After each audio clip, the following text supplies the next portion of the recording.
Old woman visits museum and stares at one painting for hours. Then, something incredible happened. A poor older woman went to the Cincinnati Art Museum every Wednesday and stared at a single portrait the entire day.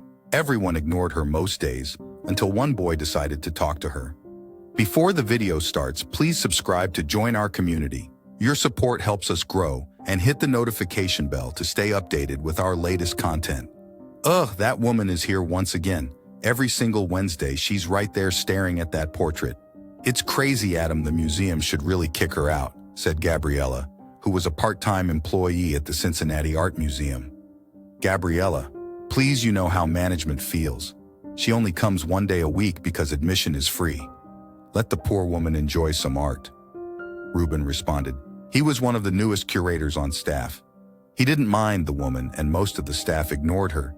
But Gabriella always gave her a look. She was a snob.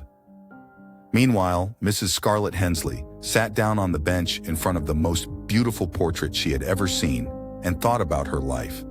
In her early 20s, she married Evan Hensley, the son of the wealthiest banker in Cincinnati. But that was the worst choice of her life. She was now poor, old, and full of regrets.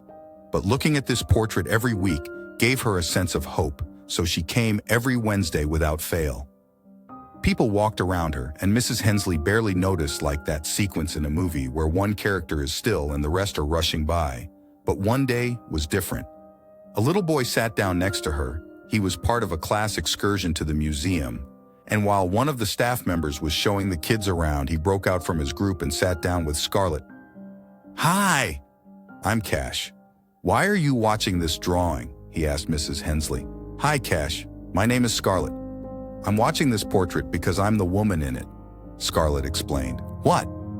You don't look anything like the woman in the picture. Your clothes are different too." Cash said, "Yes, I'm very different now from the woman in the portrait, and my clothes have changed too," Scarlett responded. "But that's me from a long time ago." "Oh, like when you didn't have phones?" Cash asked. "That's right. We didn't have many cameras either. They were costly," Scarlett added with a smile. "It's nice to talk to someone," she thought. "But why are you sitting here? We arrived hours ago and I saw you here and you're still here." Cash added vehemently, "I come here every Wednesday because it's free. I also like to remember what my life was like back then." Scarlett replied. "What was your life like?" Cash asked. "Well," she started, then opened up to Cash about her past. In the summer of 1962, she was 16 years old and beautiful. As the portrait on the wall, she met Reagan while getting ice cream with her friends. He worked part-time at the ice cream shop but wanted to become an artist. He asked her out immediately, and Scarlett accepted. Then she became the inspiration for most of his paintings. It was a beautiful summer, but unlike her, Reagan's parents were very poor. Scarlett didn't care, but most of the people in her circle did. Scarlett's father was furious when he discovered their romance. Mr. Harley Bergman was a connected politician. He forced them to separate, no matter how Scarlett begged. "I can't see you anymore. My father is a powerful man. He will hurt your family," Scarlett told Reagan. "Let's run away. He can't do anything if we're gone forever. Let's go somewhere. We can go to New York. I can study art while you study fashion like you always wanted," Reagan suggested. "We can't," Scarlett said, defeated.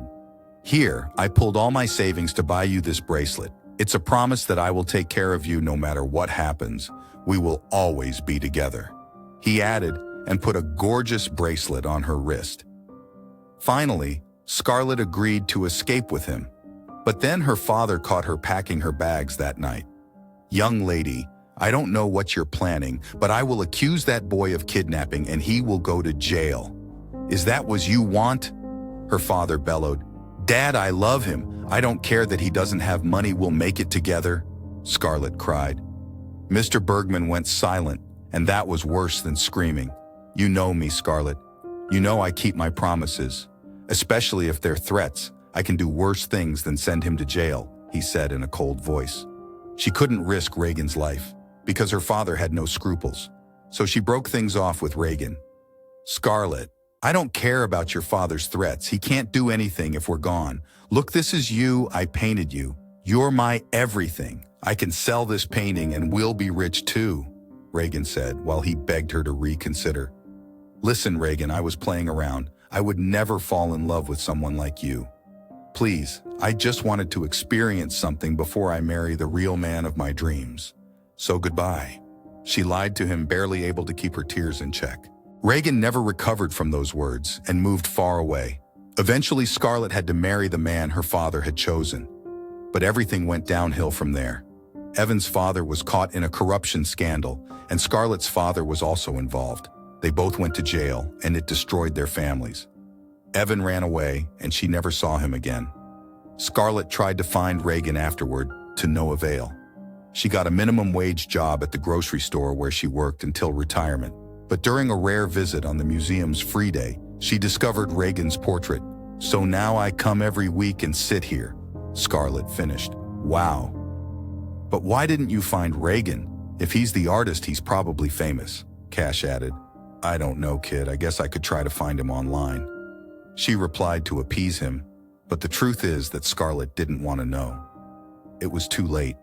Meanwhile, Gabriella had heard the entire story and she went to talk to Ruben. "Do you think that lady's story is true?" she asked him. "Well, I don't know. The artist's name is R. Gould." "It's possible," Ruben said.